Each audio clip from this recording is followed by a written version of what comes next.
I piccoli azionisti truffati dalla Popolare di Vicenza e da Veneto Banca sono scesi in piazza a Montecitorio nella giornata nazionale, così è stata proclamata, del risparmio tradito. In 500 in piazza, del migliaio che si attendeva, un paio di pullman di manifestanti non sarebbe neppure riuscito ad arrivare a destinazione.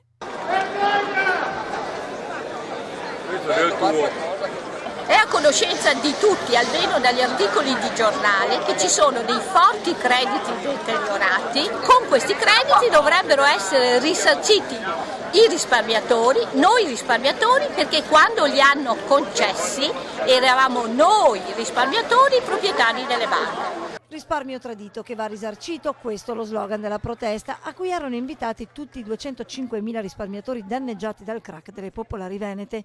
A portare solidarietà ai manifestanti il deputato dei 5 Stelle Federico D'Inca.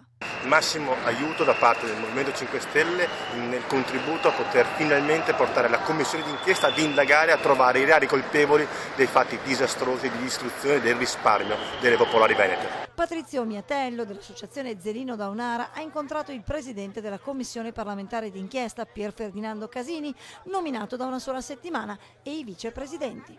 Loro si mettono a disposizione, lavoreranno anche il sabato e domenica, noi naturalmente gli staremo sotto perché noi non aspettiamo, noi abbiamo bisogno di risultati immediati, quindi nel giro massimo di 10 giorni vogliamo una definizione di come, cosa faranno e come lo faranno.